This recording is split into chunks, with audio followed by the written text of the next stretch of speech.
Hey everyone, welcome to Reading the Green and Our Golf DFS podcast. My name is Mike. I'm joined with Kyle.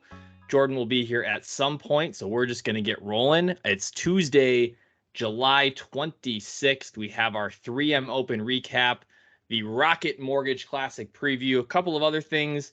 And Kyle, I'm pretty confident. Actually, when I was prepping this, I was thinking this might be our last show. But I actually think it might be our last show before we become ultra rich with our Mega Millions drawing that's going to take place in about an hour here, and we're really hoping for a Mega Ball 11. I think is going to be important for us. I was confused where you were going there, but I like the thought. Hey, that'll make for great content, right? If we realize we win live. I think so, and I think there would be big things to come in the RTG world if we were to walk away with $810 million tonight. So we'll see. Fingers crossed, right? I don't normally look at the numbers. Betting units, if that happens. What's that? I can up the betting units. Yeah, I don't know. We don't want to spend it all in one spot. We'll see. But yeah, so that's to come in an hour or so. We'll find out the results there. But yes, lots of other good stuff. Of course, we want to talk about our time at the 3M Open, and we'll do that shortly here. Let's welcome Jordan in, hot off the course from another league night. Jordan, how'd you play? Pretty bad, but I shot a 40.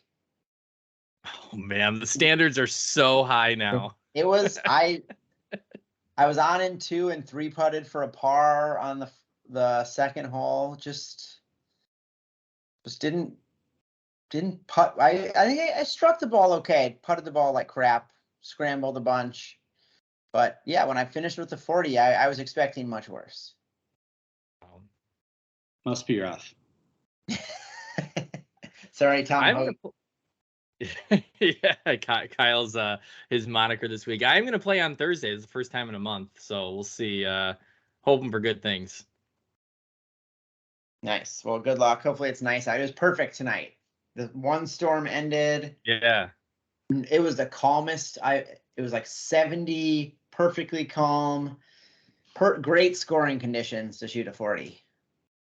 Hey, you got to protect your handicap. Like, this is getting out of control. You're going to be like a 3 pretty soon. Yeah, you don't want to put up like a 35. Come on. We do not want that. We do not want that. I wanted to, I mean, kind of on this note, so I know you guys probably aren't paying attention to the U.S. Junior Amateur that's going on right now, but Jack Cantlay, who is the 18-year-old brother of Patrick Cantlay. Wait. Yeah. How old is Patrick? 28. Wow. So, so Jack is playing in the U.S. Junior. He goes out in 39 in the qualifying round today, comes back in 29, setting I believe a U.S. Junior course record for a 9-hole score. 29. He made 8 threes and a 4. Wow. And this was at Bandon Dunes, right? This is at Bandon Dunes, yeah, and I think it was on Bandon Trails. And so, I mean, first of all, that's an unbelievable 9-hole score. But I just love this quote. He was just like, sometimes you play good and sometimes you don't. And today I played good, and I love that because I think that's the thing that like you kind of forget that like when you're playing tournament golf, all you're hoping is that of all these rounds you play, the tournament round just happens to be the good one of whatever stretch you're in. Like, there's going to be bad rounds occasionally. There's going to be good rounds. And, sometimes you just play bad. And there's another round, and the next time you might play well.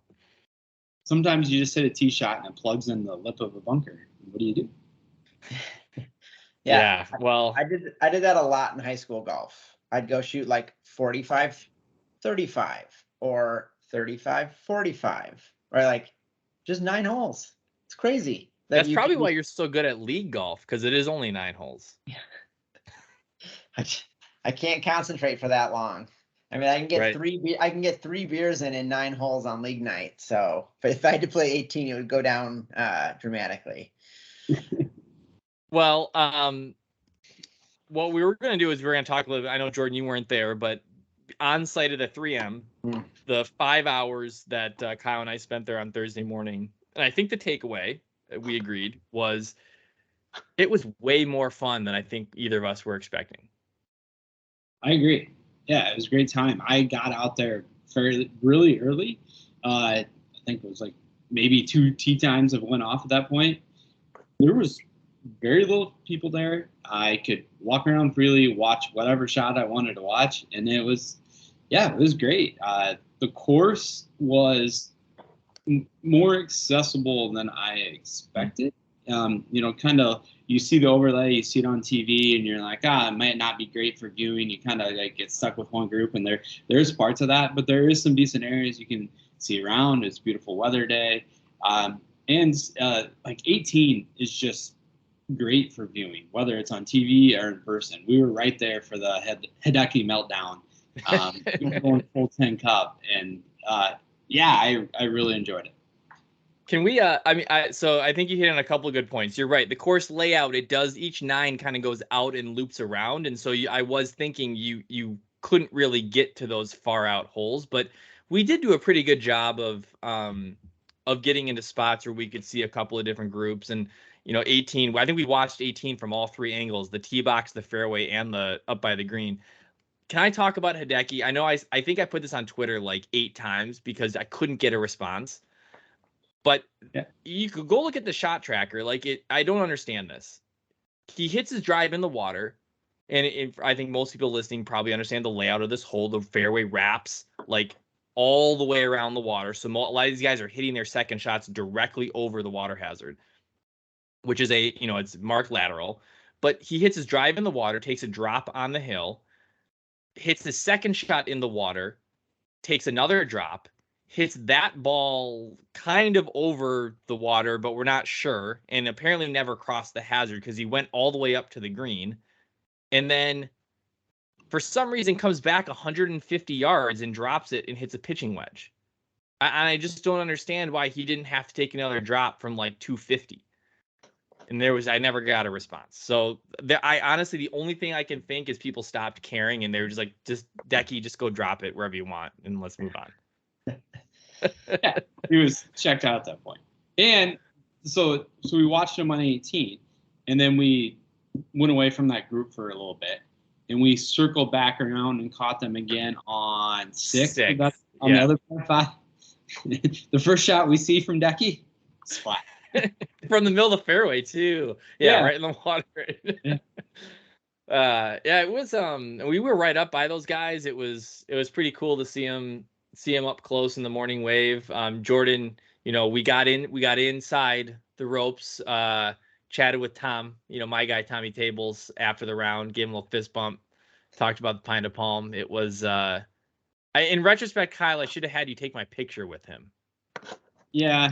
I was getting the phone out, thought you were gonna go there, but we were in kind of the media area, so maybe it would have been frowned upon there. But player dining was in the clubhouse, and then there was a patio outside of it, and you had to have special passes to get up there. Mike hooked us up, and we were just standing outside of the interview area, and Tom was making his way over to player dining, and Mike had a little chat. Yeah, I asked Mike, when did I see you, Mike? Saturday? Sunday? Yeah, Saturday morning, yeah. I was like, oh, did Kyle record you talking to Tom? Kyle, you dropped the ball. We could have had our first live RTG interview. I was too busy. You wouldn't even had to know. I was too busy watching Hideki's interview and trying to pick up the word live as that was going on at the time. I know so many of these things are rumored all the time, but the 400 million number is still floating around right now, which is absurd. Right. 400 million for Hideki? Yeah. Basically, it's just an end to the Japanese market. Is that 400 million yen? US dollars. Bryson and Brooks and DJ aren't going to be impressed if that's the case. No, I know. Well, anyways, there's a whole bunch of live stuff that came out this week that I would love to get into, but I don't think that we could spend way too much. This whole like relegation thing is like out of control. So we can break that down. Has relegation. Hold on. No, you got to read. If you didn't see this, you got to read through it. Maybe we can just retweet it. It's absurd. I've looked at some of it, but yeah, you can go do your own podcast on that. Anyways, anything else, Kyle, about the 3M? I mean, I had a ton of fun. I think we're already starting to make, plans for next year, how we might attack it, because spend a lot more time. And like I said, just have a ton of fun doing that. So you tweeted this out. Actually, probably about one of the best parts of it is we were getting ready to depart around, the lunch hour, and we're walking down hole 7. Because we were going to go try to catch one shot of Finau. And all of a sudden, like a ball just comes flying through right where we were like walking. There's a couple of guys there, and people come walking over, and no one knew where it was from. No one knew. They're just like, oh, that must have been a drive off 7, but it wasn't a group that had much of a foul. So no one knew. We just hung out there until the player walked up, and Mike tweeted out a video of this, but it was just very interesting. A guy, I can't even remember who it was at this point. It was Jeff Overton. Yes, Jeff Overton, who has been battling injuries, hasn't been on tour for a while, but who just doesn't have a whole lot of pull, calls a rule official over, and there was just no argument at all. It was just rule official said it. He's like, okay.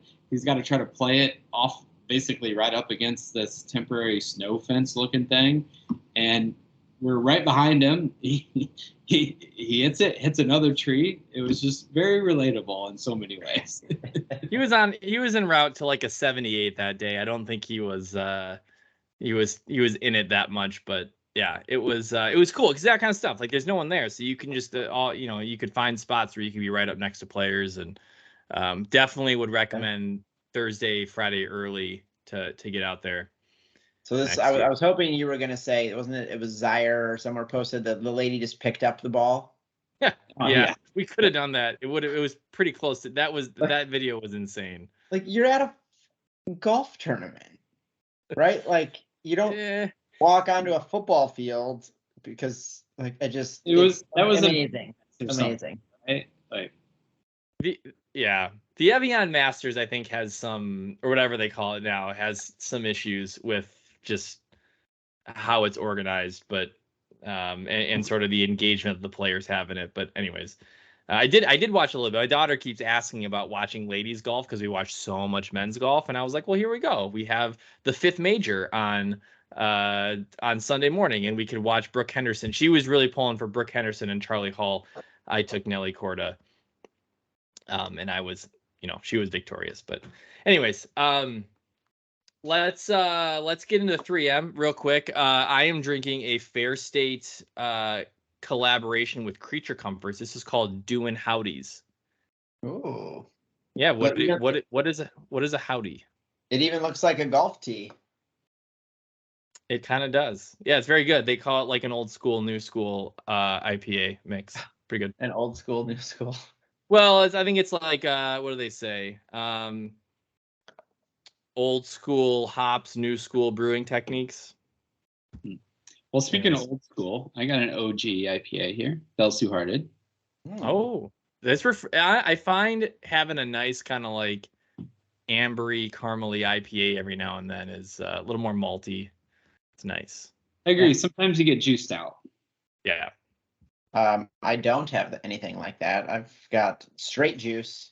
What is this? Belching Beaver Hazer's Gonna Haze. It is. I like Belching Beaver. Delicious, very juicy, and it's delightful. All right, 3M. Kyle and I drank a bunch of Kona Big Waves at the 3M when we were there. That was that was particularly refreshing on a hot Thursday morning. All right, so we talked about it a little bit. It was more fun than we thought. The course held up. The winning score was -17, but I think you had to get down to, I think only the top 50 players are under par. So it did drop off pretty quickly after you got past the first 20 or so players on the leaderboard. Not quite down to the easiness of the John Deere Classic, but so I think it held up. The wind certainly helped. And it played much easier on Saturday. You didn't get, I mean, Saturday was low wind. You got a couple of was. But it picked back up on Sunday, which helped. Yeah. Thursday and Sunday, it definitely showed its teeth a little bit more. North breeze makes great for that course. Yeah, when 18 was playing straight in the wind, like we're standing back there, and you just all of a sudden it was like the wind picked up, and we watched all these guys go for the green in 2, and then all of a sudden they all stopped, and so you could definitely see how much that affected the play there. I was watching it live. Tony Finau on 17 hits the ball, flies it a solid 15 yards over the green, off the grandstand, back onto essentially the edge of the hazard right in front of the pin, ends up making 3. Well, I mean, the no laying up guys debate this all the time with the arena golf and the immovable obstructions and all that. Like, does that piss you off to see like a tournament somewhat decided on that type of break? Would you rather see that ball be 25 yards over the green, or like, hey, this is just how the sport's organized and that happens? How it's organized. Everyone else can have the same. It's not like the grandstand goes up for some people and not for other people. I mean, pros might even be able to take more advantage of it if they actually like, all right, I can thought about it. Yeah. Crush well, they it. do sometimes. Just crush it. What was that? Valero with the driver? No, it was Austin. Match play. They were hitting off the grandstand on that short par 4. Yeah, just letting it fly, like purposely. It was, I mean, it would be great. It would be fun to watch them actually have to play it, 20 yards behind the green. But from a viewing perspective, I don't understand how they would do that, right? They do that for a reason, sponsorship dollars and, people paying for VIP passes to sit right there. So it's a money-driven sport. So this is what it is, right? Yeah. It just was a ridiculous break. It was a ridiculous bounce. That it bounced within inches of going back in. Yeah. Right. When we have the first RTG Open on the PGA Tour, let's set up these things that actually we want players to hit off of them, right? Be like mini golf out there for the PGA Tour. If you hit this, what is this? Right, guaranteed hole in one. Yeah, maybe more of a corn ferry. That sounds like a minor league, like St. Paul Saints type gimmick. But no, you know what that sounds like? That sounds like a live tour gimmick. That is exactly what they play. Serious golf, Mike. Obviously, thank God for guys like Tony Finau. I know that we were texting about it, but I don't think anyone had any interest in seeing Scott Piercy win with one shoe and a baseball grip and whatever else he has going on. Yeah. Thank you, Tony. I was hoping Sungjae would come out, got firing on Sunday, didn't quite get there, but yeah, good win for Tony. He was getting a lot of love in the model too. I don't know if we went there much, but he was certainly there for the taking. Yeah, he was our top number 1 mention share play and number 2 power index play. So all over him. I didn't have a bunch. I took him in a few cash spots, not so much in GPP. But yeah, he was right there at the top. I think I had one solid lineup that started with Tony and Sungjae as in from a GPP perspective, but outside of that, just tiers. Yeah.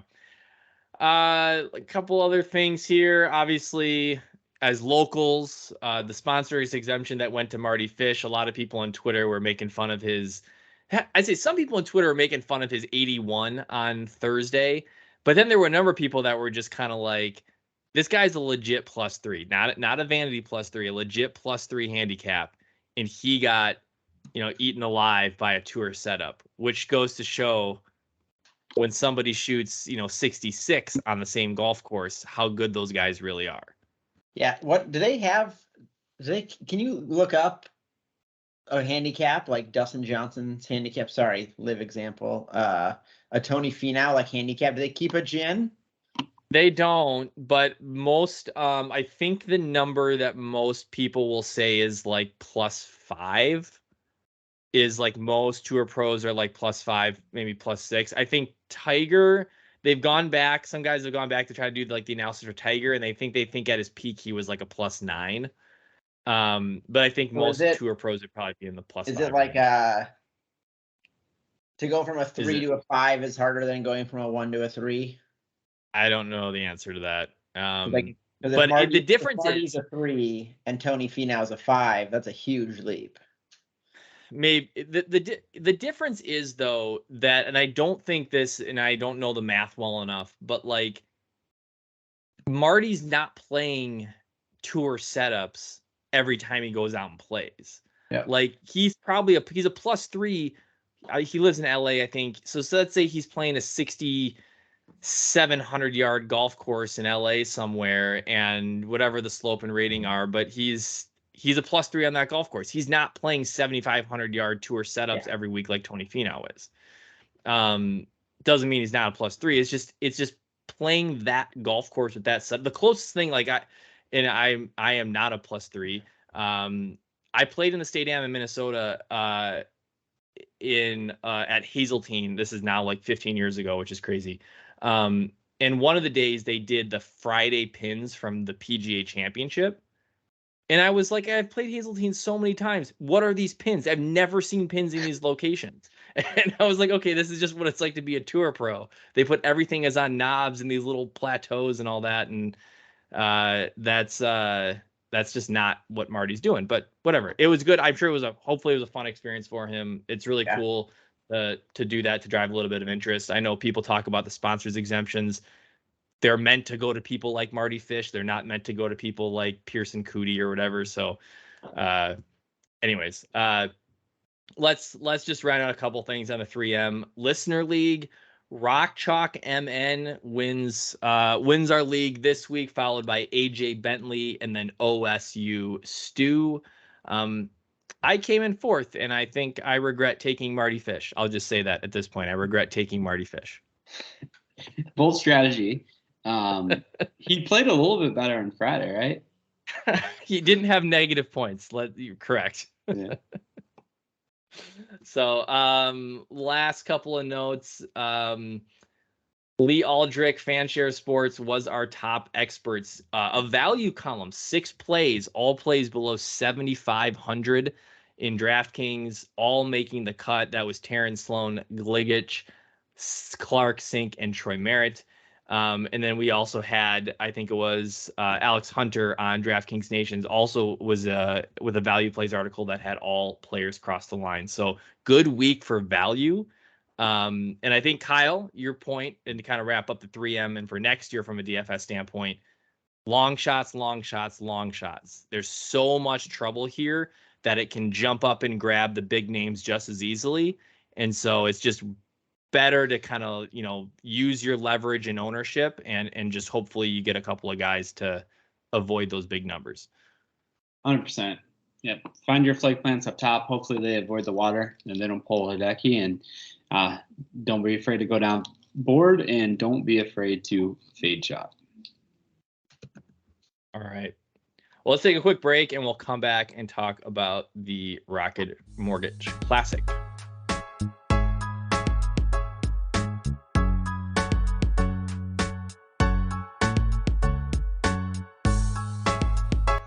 Hey everyone, welcome back. We have the second half of the show, the Rocket Mortgage Classic preview. First, you can play DraftKings Golf DFS with Reading the Green every week in our Listener League. That is available on the DraftKings app. We will tweet out the link sometime on Wednesday to join. We maxed it out for the British Open, and we still had a little bit of room available for the 3M, so let's go back and try to get a few more players in. Love to meet a few of our listeners through our Listener League.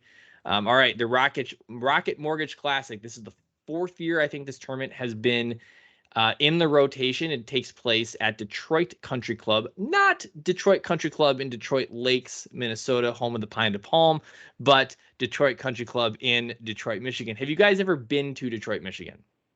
I have. Yes. Not like I hear there's a pretty like cool gentrified area down by some of the stadiums and sports complexes. Have not been down there. I've been in the industrial outskirts. So Not the best area. Yes. My wife and I went for a wedding, I don't know, 5-6 years ago, and I think it was unfortunately exactly like what I thought Detroit would be like, and it was I mean, I don't know, hopefully it's turned around a little bit. My guess is it hasn't, but I don't know. It wasn't for me. The father of the bride, I was in the car with him. He said, whatever you do, you stay in the center lane, because if you pull up at a stoplight on the side of the either side of the street, someone's gonna try to get in your car. And I was like, I'm like, that seems like an exaggeration, but good to know. So I hope the players take heed of that advice. He also gonna try and legit get was in your drinking a car. Labatt while driving, and I was like, what's going on here? And he was like, look, police have got bigger problems in the city. This is fine. Apologies to anyone listening from Detroit. No. Anyways, so here we go into Detroit, just to hop over from the Twin Cities. Still normal cut rules. Cameron Davis, defending champ, I think has a great shot this week. And I think we have some interesting plays. I think a good mix of value and studs in our model this week. Kyle, what are you seeing? Yeah, a little bit better field, which kind of surprised me. I thought next week would be a little bit of a step up. Now, kind of concerned about next week now, but yeah, decent field. And some of the guns are leading the way for us. Patrick Cantlay, 10,700 in salary price point, 61% mention share, and a 76 MPI. Next is Max Homa, 9,900 on the salary, 44% mention share. And then we have three bunched up at 38% at this time. Two of the Camerons, Cameron Young, Cameron Davis, and then Taylor Pendrith, getting some love at $7,500 this week. I will caveat all this. I don't know if everyone just enjoyed the 3M that much. We probably have about as least amount of inputs in as we normally, or as we have ever had on a Tuesday night at this point. Yeah, we're about 50% of the content in. But like it feels like end of the season, this has been slipping a little bit. Our writers and podcasters have been putting out content later and later. Later and later. I think some of them are starting to turn an eye towards football, so I'm kind of concerned how it'll look in September. Which, yeah, I get it. I got the first fantasy draft next on Sunday. What? Is it a rookie draft? It is a dynasty league where we do the rookie draft, yeah, and the rookie and free agency draft before any game start. Makes sense. So where are you starting then, Kyle? Where are you going to start this week? I don't know. Do we still want me to give 3 plays? I mean, I don't know who gave out Sahith Theegala last week, but that didn't work out. It hasn't been going well. Well, but give us a couple of highlights. At least try to make your case for a couple of players.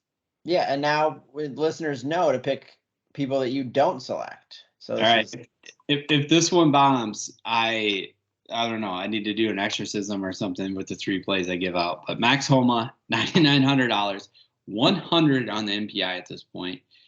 What we're looking for this week, it correlates more than any other PGA Tour stop to strokes gained putting. We want good putters and people that can, do it over and over. So it's a little different than other tour stops where we're looking for those spike weeks. Because you can get away with a lot of other stuff as part of your game, but you need to make the putts.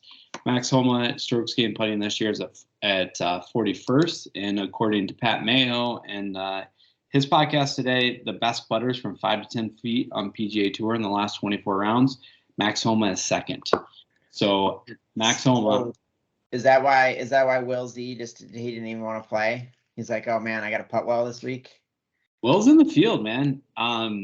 He's not going to show up. I don't think I'm going to go there. I just maybe sprinkle in a single entry just because he's my boy blue, but that's a tough play this week. Max Homa is where I'm going to start lineups. Also, Probably going to have a little bit of Maverick McNeely at 8,800, 33% mention share, but also pretty strong MPI. Good form. He's like good history at this course. Fowler's on him from DraftKings picks, Reed Fowler. And then last, I got a bet, and it makes me a little nervous, but I do love the form of Taylor Pendrith at 7,500, and is obviously getting some love. I have a question on that comment. Taylor Pendrith's form. Yeah. When's the last time he played a golf tournament? Taylor Pendrith? Yeah. He played Barracuda and he played Barbasol. Okay, so he did play those two. He had broken his rib and he was out for like 4 months, right? So at the Players, yes, Players he had Honda Classic his 25th, API 42nd, Players 13th. Then he broke his rib, was out. Burned me. I did try to take him. I tried to throw a bet on them. One of those times he was a late withdrawal. But since he came back from that injury, he's 13th at the Barbasol and 11th at the Barracuda. Perfect. Yeah, I love him this week too. I know we'll do a quick round on betting cards, but I think he has a real opportunity to pop this week. I love that play. And if there was someone we could buy futures in, I would be all over a Taylor Pendrith future.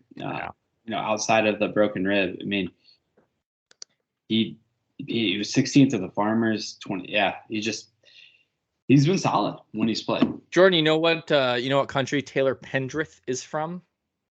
Didn't we have this conversation once? Was it Australia? Canada. Oh. I remember we've had a few conversations about people that were from random places and we didn't know exactly where they were from. Taylor Pendrith. Right. Canadian, countryman of Matt Hughes. And also, right, like Mike Weir, isn't he Canadian too? Yep. And Adam Svensson. Canada really showing up. It used to be like Mike Weir was the only like tour pro that really made any noise, and now there's like 6 or 7 guys that show up repeatedly. You know why that is, right? Jordan mistakenly thought was Canadian and was Charles Howell. He's had to. Yeah. So I forgot that Mike Weir was actually Canadian when I just said that. I meant to say Charles Howell. All right. Well, Kyle, I'll pile on to your picks. My strategy this week to start my lineups is whoever Matt McKay has as his 3 DraftKings plays this week, that's who I'm taking. He's been on fire. We've tweeted it out. He's made last 3 weeks, all 3 of his recommended plays on his Fantasy Pros article have made the cut. And so I think that'd be a really good place to play. The problem is his article has been coming out on Wednesdays now, so I don't know what those are yet. I think we've developed enough of a relationship that we should tweet him. Yeah, we just ask him. I'm just gonna ask him. We need him by Tuesday night. We need just under the radar, under the table. We won't call it out. Give us your 3 picks. That being said, I do like Max Homa this week. I think he has a nice profile for this course. I'm a little the price, 9,900 for Max Homa. That's not really where we've been playing him lately, but he certainly has the reputation of a stud at this point in the season. So I'm probably okay paying 9,900 for him, but that is just that is a pretty high price for Max Homa these days. I'll also throw out Cameron Tringali. He has really great course history here at Detroit Country Club. Again, my only problem is just playing Cameron Tringali and paying $8,500 for him. So I don't know that I can actually come through on that, but I really, really do like him this week. And but I just don't know that I'm going to actually be able to click it come lineup building time. You know who's going to be able to click it, Mike? Me. You're all over him? All over him, because I'm going with the Mike build this week. Oh yes, love it. I can almost get a full squad, but I got 5 Camerons in my lineup. We have Champ, Davis, Percy, Tringali, Young, and then I'm pretty sure that Callum is British for Cameron. So Callum Tarrant is my 6th pick. All of them in the model. All of them getting a fair amount of love, other than Percy. He's cheap. I texted this to Kyle actually about the 5 Camerons, and I said we're close. Cameron Smith isn't playing. Like that would be he'd be the 6th one, and you could finally get your all Cameron lineup. And the problem is, I don't think Cameron Percy and Cameron Smith could actually qualify for the same events. Cameron Percy is not playing in the tournaments that Cameron Smith is actually going to play in. Right. But it is kind of amazing, right? You look at all these names here, and there are 5 Camerons. Like there aren't even 5 Johns or 5 Matts or 5, like there are 5 Camerons. It's like my daughter's gymnastics class. There were 10 kids, 3 Jacks and 3 Hazels. Like the people, this was, 8 in the 80s, late 90s. Cameron. It was the name. I guess. So did you know that Cameron Percy is also Australian? Mm-hmm. I did. I didn't know that. Did you know that Cameron Tringali is also? I made that up. I have no idea. I literally have no idea. He's from the U.S. Anyways, so there we go. There's Jordan's picks. Just named Cameron. Yeah, I mean, 2 of our top 4 in the model are Camerons. It's not a. No, I get it. And I know I didn't give any data to support it, but like we're at 38% mention share for 2 of them, 15, 17 for another 2. Like it's not. I'm not just doing it for like it's total joke. But the thing that's interesting, if you're looking at the top of the model, so there's kind of Kyle, we talked about this pre-pod. There's really 2 player profiles that are going to fit here. There's bombers, hit it wherever you want and putt well, and then there is accurate ball strikers and can putt well. And I look at the top of the model, and there's pretty much all bombers.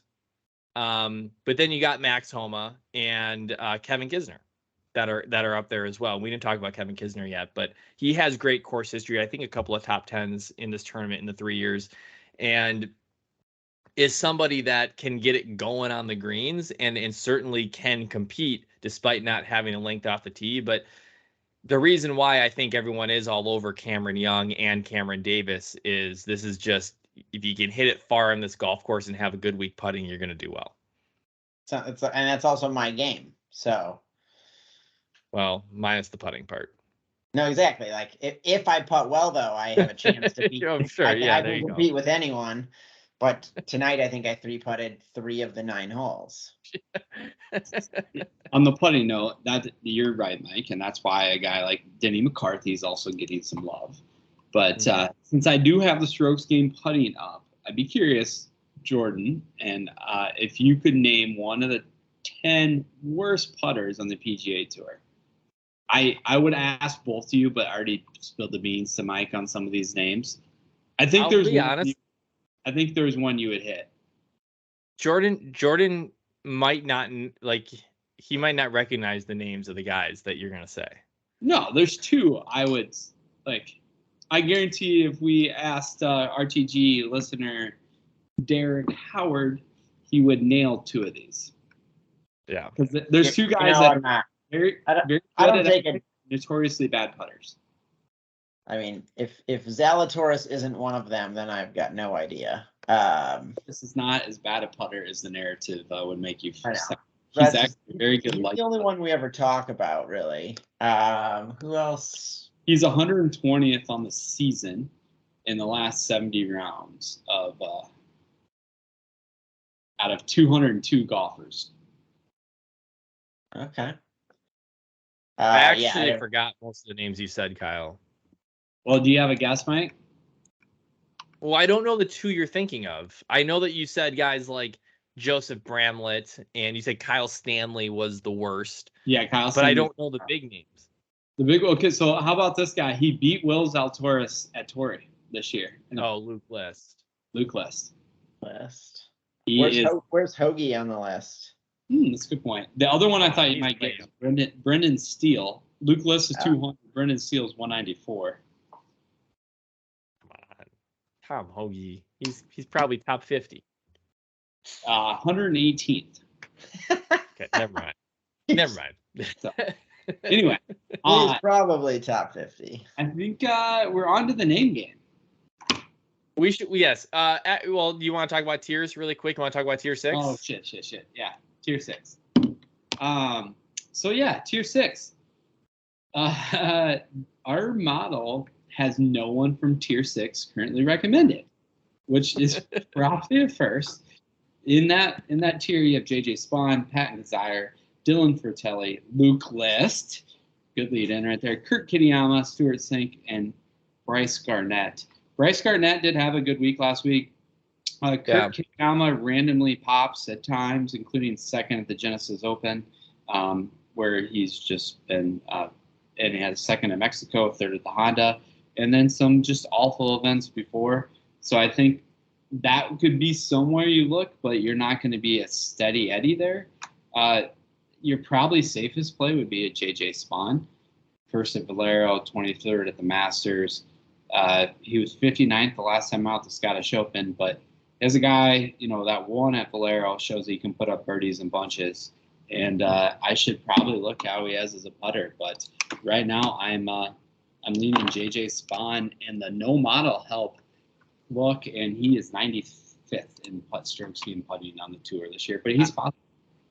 I'll take Stuart Sink just because we were standing there on the 18th fairway at the 3M, and I saw him hit it 25 yards past his two playing partners straight into the wind, and just this dude can move. This dude can move the ball at 48 years old, so that was pretty cool to see.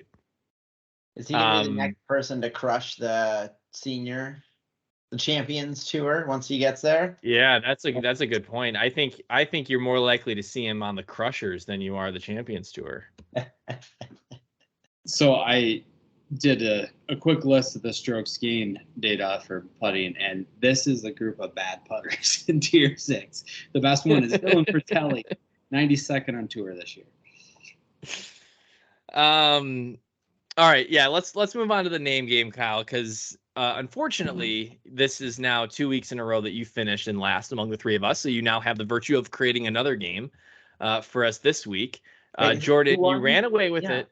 So you ran away with it again. You complained about Roger Sloan and Grayson Sigg. I got shafted because I had, I had Peter Malnati, who got off to a great start, and then Harry Higgs came alive on Friday before he made a 10 on 18 to miss the cut on the number.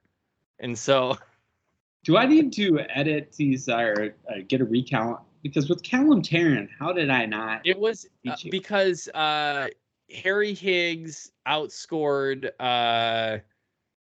Garrick Higo by like 15 points or something like that, even though they both missed the cut. So we did it based on DK points, and sure.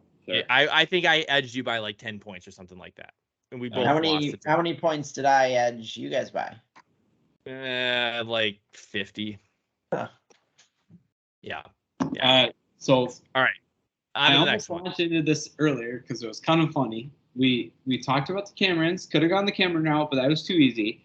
And then Mike started off rattling off random other names that there's not much of in the field. Well, along that vein, we're going biblical this week. So is more than one: Matthew, Mark, Luke, and John's. So you got to pick. There is 2 Matts, there's 2 Marks, there's 3 Lukes, and 2 Johns. And whatever name you pick, you get the best 2 DraftKings scores. So if you Luke, you only all right. 2 or 3. So from the Matts, we have Kuchar and Matt Wallace. From the Marks, we have Mark Hubbard and Mark Hensby.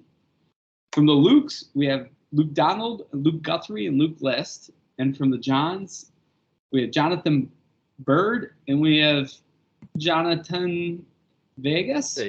Sure. So I think since I've created the game 3 weeks in a row now, I actually should get to go first this time. Sure.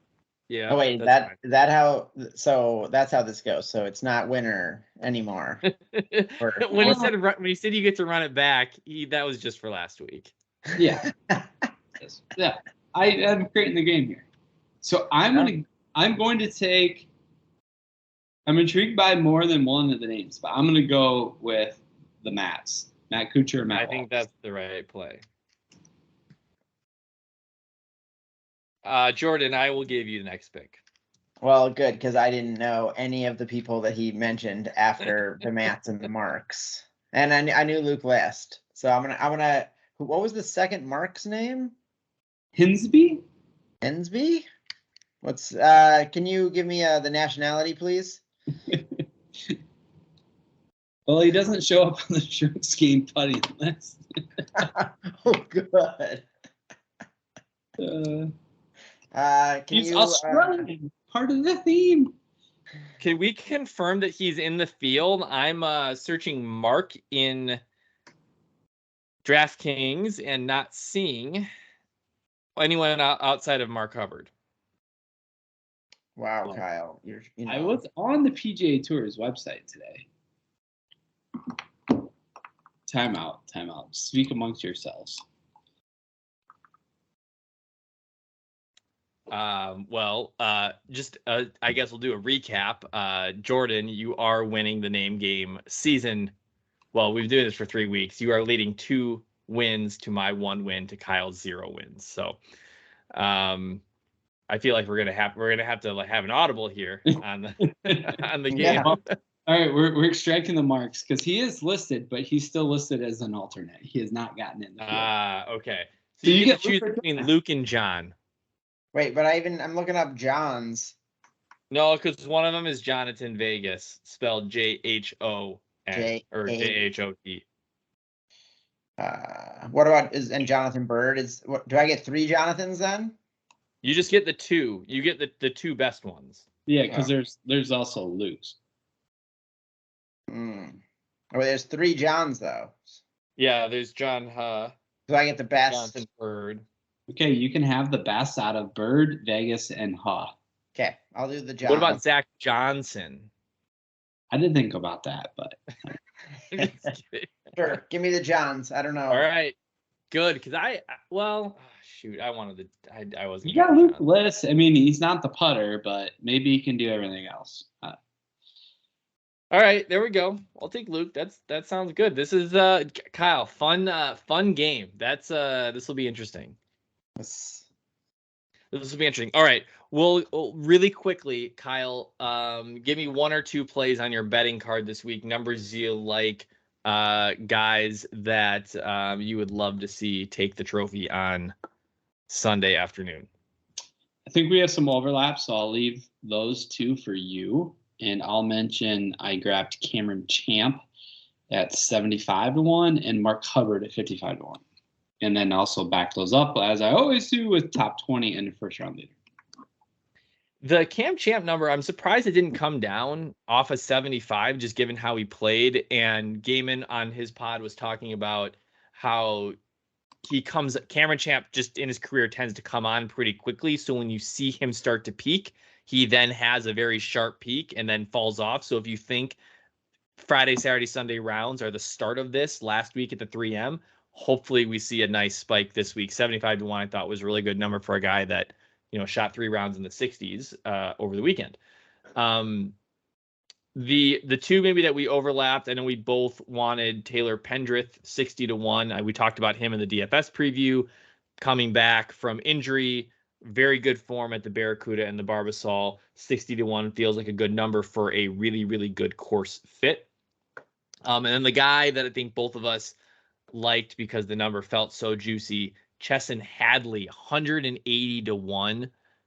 For a guy that has made 6 straight cuts in his last 6 events, and that includes 3 top 10s. So ton of good form, getting the results. 180 felt way too generous. And so, no, he doesn't have the win equity, and I think he coughed something. I think he coughed the tournament up last year on tour after a sizable lead. So, doesn't have the win equity, but it would be pretty cool to see him get over the line. The other one I'll throw out was Windham Clark, who, again, tailing Gaiman a little bit, has been sort of punching above his weight the last handful of weeks. And so 100-1 there on Windham Clark. Hadley, 5th at the Travelers, 10th at John Deere, 10th at 3M. That's just worth a shot at that number. And yeah. I think you and I talked about it. We backed it up top 20. I also threw a top 10. So that's going to be my big rooting this week. I did go a little shorter with Cameron Young as well as kind of my 2-unit play, but that's the card. All right, sweet. Jordan, anything else from you? Any other thoughts? No, I not golf related. Kyle, I was starting to think about putting some bets in on college football though as we get closer to the season. Gophers aren't getting much love to win the West, so we're putting some money on them to beat your Squawk Eyes. Already got it in the calendar to go attend a game at the bank that day. Nice. I will be actually Halloween weekend. I will be attending a University of Iowa football game, homecoming. What brings you to Iowa City for that little reunion? My wife's 10-year law school reunion is that weekend. So I think we got, no kids for the weekend and just a couple nights in Iowa City, which is always a good time. Football game, and I'm trying to think what our favorite bars were there when she was in school, because it was that. What's that? Sports column, Spoko. Sports column was a Joe's, Airplaner. What do we go? Martinis. Are these places? DC's? No, we didn't go DC's. That's like an underage bar. What's your costume gonna be? Mechanic, obviously. The same thing I wear every year. My Halloween costume. I was not aware of this. Yeah, I actually think you should go as a golfer and wear your golf glove all night and use it just to hold your drink. Been there, done that. No, I have this really great mechanic's jumpsuit, and I go as a mechanic every year, and it's really easy because it's my go-to. Anyways, now we've digressed. I think we should probably just wrap. So that's it on the Rocket Mortgage preview, and then spending some nights in Iowa City. You can find our content on our YouTube channel, Reading the Green, any of the podcast platforms. Follow us on Twitter at RTG Podcast DFS. We will be back in a week to cover the Rocket Mortgage results and inch closer to the FedEx Cup playoffs. See ya.